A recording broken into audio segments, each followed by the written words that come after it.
Bupati, saya pernah dengar juga ada asuransi sapi di Sinjai. Kenapa sapinya diasuransikan? Apakah masyarakatnya juga diasuransikan?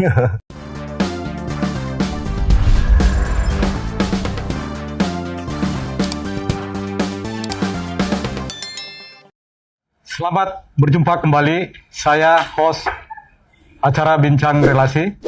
Pada kesempatan ini hadir bersama kita narasumber yang sangat luar biasa, muda, kaya, energik, ganteng dan baik hati lagi. Amin. Ya. Kita aminkan. Andi Seto, Gadista Asapa, sarjana hukum, LLM, saat ini bersama kita, orang nomor 1 di Sinjai. Pak Andi Seto, Ya, sudah kaya, muda, sudah berada di zona nyaman, pengusaha, kenapa mau jadi bupati? ya terima kasih pertanyaannya. Ini kita ralat dulu. Saya ini biasa-biasa saja, jadi tidak kaya juga. Ya, bersyukur kita berada, ada kelebihan-kelebihan, dan kemarin usaha juga cukup lumayan, bisa jadi pemasukan. Dan ya, kalau ditanya kenapa ingin jadi bupati dan alhamdulillah terpilih jadi bupati, ya itu saya kebetulan ini selaku anak juga dulu dari ayah saya pernah menjabat jadi bupati, dan memang sedikit kalau bisa dibilang saya juga punya jiwa suka membantu orang, dan melihat bahwa menjadi bupati atau menjadi pemimpin ini saya pikir merupakan suatu kerjaan atau kegiatan yang tentu kalau kita lakukan dengan baik bisa membawa ke masyarakat, buat masyarakat, membawa kesejahteraan, membawa banyak kebaikan untuk masyarakat, dan juga berharap bahwa ya, saya selaku putra daerah bisa memajukan daerah saya, khususnya saat ini ya Kabupaten Sinjai, karena saya memang berasal dari Sinjai. Jadi kalau ditanya kenapa mau jadi bupati khususnya di Kabupaten Sinjai, ya karena ini saya ingin berbuat baik pada banyak orang, khususnya pada masyarakat di Kabupaten Sinjai, dan itu saya ingin membangun masyarakat Kabupaten Sinjai menjadi lebih sejahtera, lebih maju, dan lebih religius, dan mudah-mudahan bisa membuat Kabupaten Sinjai ini bisa lebih terkenal daripada sebelumnya. Tapi jadi bupati itu enak atau bagaimana? Ya Pak, awalnya memang kita pikir-pikir enak, tapi setelah ya ini sudah 2,5 tahun saya jabat jadi bupati, memang kayaknya lebih banyak capeknya daripada enaknya. Ya enaknya itu kalau jadi bupati, kalau kawinan Pak dikasih kenal sebagai bupati, cepat kita salaman, tidak antri.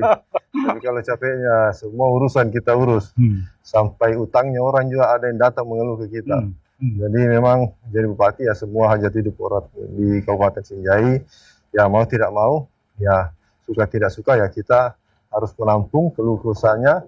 Ya mau tidak mau juga kita berusaha untuk membantu mereka mengatasi masalah-masalahnya. Jadi memang ya kalau dibilang capek, ya luar biasa rupanya capeknya jadi bupati. Tidak seenak yang orang lihat dari luar, kurang lebih begitu. Jadi saya pernah baca suatu literasi bahwa jadi pemimpin atau bupati itu memang enak jadi awal. Selanjutnya adalah sesuatu yang memberatkan, tapi saya melihat Pak Andi Seto ini memimpin dengan ikhlas. Nah, kira-kira apa betul itu atau bagaimana, Pak? Jadi memang setelah jadi bupati, saya juga sering curhat-curhat sama keluarga, sama ayah, ibu, sama istri. Pokoknya jadi bupati ini luar biasa melelahkannya, bebannya juga luar biasa beratnya. Memang pilihan jadi bupati itu pertama ya, kalau mau menikmati betul jadi bupati bisa juga santai, tidak mengingat yang namanya janji-janji, tidak tinggal saja di rumah jabatan, santai dilayani, ada uang perjalanan dinas, keliling-keliling.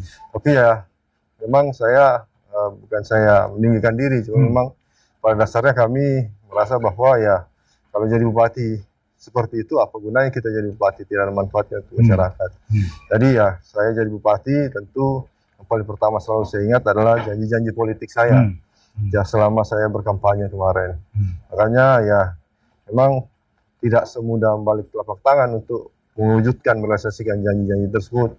Butuh kerja keras, butuh pemikiran, butuh inovasi, butuh kerjasama, dan juga kadang-kadang ya mau tidak mau berbenturan dengan kepentingan-kepentingan orang yang saya pikir ya tidak sesuai dengan visi misi atau program-program yang dari awal kita sudah canangkan, Pak. Jadi memang ya tergantung pilihan, mau jadi bupati santai tapi tidak ada pembangunan, atau mau jadi bupati capek tapi ya kalau kita dengar dari masyarakat, alhamdulillah kalau kita lihat ada pembangunan, jadi ya tergantung pilihan sebenarnya kalau mau jadi bupati ya itu. Terakhir saya mendapat data dari Badan Pusat Statistik, Sinjai ini sangat luar biasa. Angka kemiskinan menurun drastis ketika pandemi. Sebenarnya ini sesuatu menurut saya sesuatu yang tidak logis, ya. Tapi kemudian ternyata data BPS menunjukkan itu, dan itu pasti sesuatu yang luar biasa. Sebenarnya apa yang kita lakukan sehingga bisa seperti itu? Ya ini saya juga sebenarnya bersyukur sekali karena sebenarnya kami juga tidak memperkirakan bahwa angka kemiskinan akan turun. Sebenarnya ini angka kemiskinan kami kan dari tahun pertama jadi bupati itu 9,27. Nah, kami sebenarnya di awal masa jabatan RPJMD itu mentargetkan cuma sampai di 900. Nah ini, tapi saya tidak menyangka di tahun kedua ini hasil BPS sudah sampai di 900, jadi sudah 2 tahun turun terus. Dan memang yang paling kita tidak sangka di masa pandemi, alhamdulillah kita masih bisa menurunkan angka kemiskinan tersebut. Tentu yang paling utama memang ya saya melihat ini dampak dari semua kegiatan-kegiatan yang kita lakukan di Kabupaten Sinjai, khususnya pemberdayaan sumber daya manusia. Yang memang menjadi salah satu program utama pada saat kami jadi bupati. Saya sebenarnya di awal masa jabatan selalu menyampaikan bahwa kami berusaha bahwa semua kegiatan yang ada di Kabupaten Sinjai itu, dana yang ada di pemerintah daerah Kabupaten Sinjai ini kita usahakan betul-betul kalau bisa kegiatannya mengalir di masyarakat Kabupaten Sinjai saja, kita usahakan seperti itu. Jadi tidak perlu uangnya mengalir kemana-mana, karena ya dana kita ini kalau saya hitung-hitung ada 1 triliun kita punya APBD, pembangunan 300 miliar, ya kalau setengahnya atau seperempatnya saja semuanya berputar di Kabupaten Sinjai, ini tentu insya Allah masyarakat merasakan betul. Dan memang ambil contoh kami saat ini banyak program pemberdayaan masyarakat kita lakukan selama saat ini, yang salah satu contohnya kami di masa pandemi COVID ini mengharapkan semua kegiatan-kegiatan yang bersumber dari APBD ini dilaksanakan oleh masyarakat Sinjai, khususnya UMKM di Kabupaten Sinjai. Contoh kami kemarin di UMKM pada saat mereka banyak yang tutup, kami di bantuan pangan dan non tunai itu kami meminta supaya kita punya barang-barang UMKM itu dibeli dan diberikan kepada masyarakat. Demikian juga bansos-bansos kami, semua bansos-bansos yang kami adakan itu kami belinya dari UMKM, tidak dari barang-barang yang ada dari luar. Jadi UMKM kami alhamdulillah terberdayakan. Pun demikian dengan kegiatan-kegiatan yang ada di pemerintah daerah. Antara lain kami di Dinas Pendidikan ada yang namanya pengadaan baju gratis, seragam gratis, lengkapan sekolah gratis.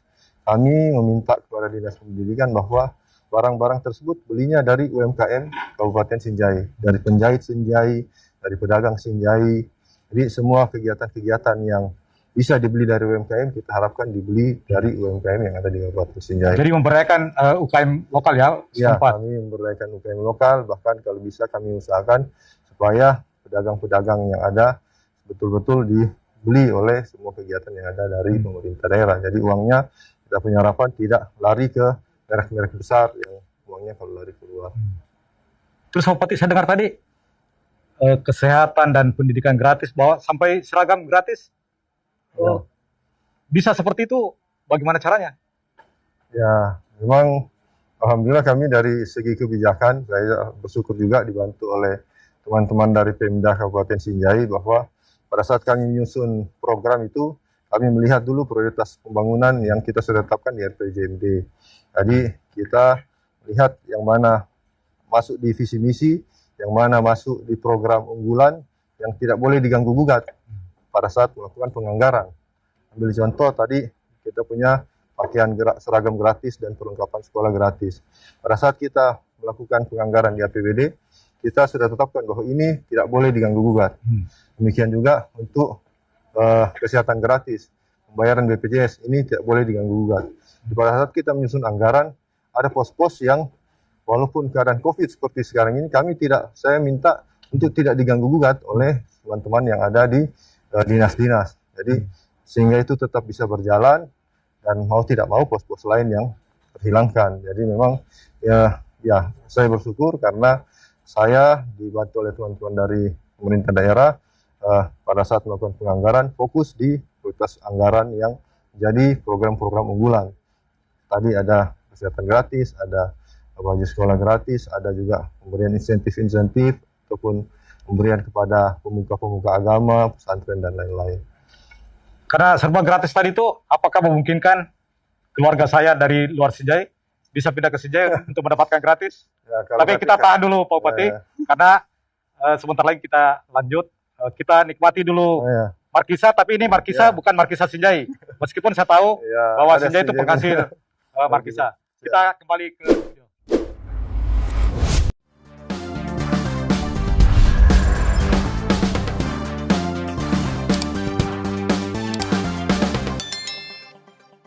Bupati, saya pernah dengar juga ada asuransi sapi di Sinjai. Kenapa sapinya diasuransikan? Apakah masyarakatnya juga diasuransikan? Kalau masyarakatnya sudah kita asuransikan di BPJS. Oh, Pak. sudah. Oh, iya. Kita punya BPJS itu sana gratis. Oh, gratis. Ya, tidak ada lagi yang bayar BPJS, khususnya yang kelas 3. Tapi kenapa sapi kita asuransikan ya?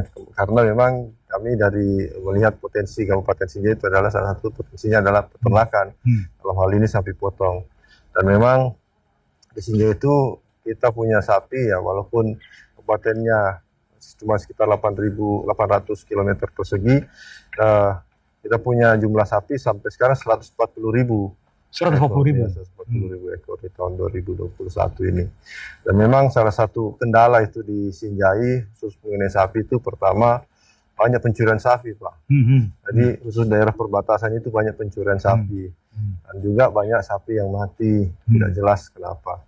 Nah, kebetulan waktu itu saya melihat ada program dari Jasindo bekerjasama dengan Kementerian Pertanian, mana itu ada program asuransi sapi. Asuransi sapi itu sebenarnya program Jasindo harusnya dibayar 200.000 untuk per ekor. Tapi ya kita bersyukur Kementerian Pertanian subsidi sebanyak 160.000. Jadi yang berminat itu kalau mau ambil asuransi sapi cuma bayar 40.000. Cuma saya masuk jadi bupati, saya lihat peternak masih kurang minatnya ini untuk mengasuransikan sapinya, padahal cuma 40.000. Kalau dia bayar 40.000, sapinya mati itu dia dibayar 7 juta, sapinya dicuri dibayar 10 juta. Jadi ibaratnya perlindungannya aman. Saya bilang, kenapa dia tidak mau bayar ini cuma 40.000? Karena kalau dia beli rokok saja 3 bungkus, 2 bungkus kan sudah dibayar. Kayak perlu stimulus ini, perlu dorongan bahwa bagaimana rasa manfaatnya ini asuransi sapi. Makanya kami langsung sampaikan bahwa karena kita berharap sapi di Sinjai terus meningkat populasinya, kita sampaikan bahwa pada saat saya jadi bupati, saya akan menggratiskan asuransi sapi kepada peternak yang mau dia punya sapi di IB, inseminasi buatan. Karena kan kalau di IB itu rentan mati dan juga tadi pencurian. Jadi kalau mereka mau di IB, saya bayarkan dia punya asuransi sapi. Sebenarnya kalau kita hitung-hitung tidak seberapa, Pak. 40.000. Dulu saja 40.000 itu saya di awal tahun saya anggarkan untuk 10.000 sapi, itu cuma sekitar 800 juta. Jadi nilainya tidak seberapa, tapi setelah kita lihat hasilnya, wah luar biasa rupanya ini penghasilan dari sapi, karena dari kartunisasi saja kita sudah dapat 500 juta lebih. Belum lagi dari penjualan sapi, pajak-pajak dan lain-lain. Jadi dengan investasi asuransi sapi saja, kita alhamdulillah pendapatan juga bisa kembali lagi. Ditambah lagi setelah kita dorong mereka merasakan asuransi sapi, rupanya di tahun-tahun berikutnya mereka ini akhirnya memang setelah merasakan manfaat asuransi sapi, akhirnya kalau merasa Pemda agak terlambat mengasuransikan sapinya, dia asuransi sendiri karena mengerti betul manfaat dari asuransi sapi. Jadi memang dengan uang kecil tetapi manfaat besar, makanya kami Pemda mau mengasuransikan sapi di Kabupaten Sinjai. Dengan begitu jumlah sapi potong di Sinjai, alhamdulillah dari dulu 2018 cuma sekitar 100.000, sekarang meningkat jadi 140.000. Luar biasa. Pak Bupati, itu tadi penyebab banyaknya sapi yang mati sudah ditahu penyebabnya. Ya, memang sapinya kan biasanya banyak yang curi di tengah jalan, kalau ketahuan dibunuh saja dan lain-lain. Jadi memang itu yang dulu, zaman dulu sebelum ada asuransi sapi, memang rawan sekali Pak pencurian sapi. Tapi mungkin begini Pak Bupati, mungkin sapinya itu mati disebabkan karena stres. Stresnya kenapa sapi stres? Mungkin karena betinanya yang kurang. Ya, mungkin juga itu. Karena kan betina itu di Sinjai tidak dijual belikan Pak. Yang dijual belikan cuma jantan Pak. Oh iya iya. Itu dalam bentuk perda. Bukan dalam bentuk perda, tapi memang kami dari Dinas Peternakan yang mengatur bahwa kalau bisa sapinya yang betina itu tidak dijual. Rata-rata memang kesadaran masyarakat di Sinjai juga sudah banyak yang beternak. Mereka kalau dia jual itu rata-rata sapi jantan. Luar biasa. Dia di IB, jadi tidak perlu ada jantannya, suntik saja sudah bisa ada isinya Pak. Jadi menarik itu meskipun tidak ada perda, masyarakat sudah sadar bahwa ada informasi bahwa tidak boleh menjual sapi betina. Itu menarik. Terus bagaimana dengan rumah singgah yang pernah Pak Bupati gagas, dan itu sangat menarik menurut saya, dan mungkin juga satu-satunya daerah yang membuat rumah singgah di Makassar. Nah, itu rumah singgah sebenarnya kita terinspirasi di Kabupaten Sinjai itu kan, kita ada kecamatan namanya Pulau Sembilan Pak. Kecamatan Pulau Sembilan itu ya jaraknya dari kota itu sekitar 30 menit kalau naik speedboat, 1 jam kalau naik kapal yang biasa. Nah ini kan kadang ombak tinggi dan lain-lain sehingga menyebabkan khususnya ibu-ibu hamil itu Pak, kalau dia sudah masuk pembukaan itu biasanya dia harus di kota dulu karena dia tidak bisa langsung masuk rumah sakit, harus menunggu sampai memang pembukaannya, saatnya melahirkan baru melahirkan. Kadang-kadang di sana dulu tidak ada rumahnya karena orang dari pulau itu banyak yang miskin-miskin Pak. Tidak ada tetangga, tidak ada keluarganya juga punya rumah. Jadi banyak yang menyewa rumah. Tapi itu ada salah satu petugas kesehatan punya ide membuat rumah singgah buat ibu-ibu hamil tersebut. Dan setelah berjalan kita lihat, wah ini menarik ini idenya, dia bikin rumah singgah untuk ibu hamil.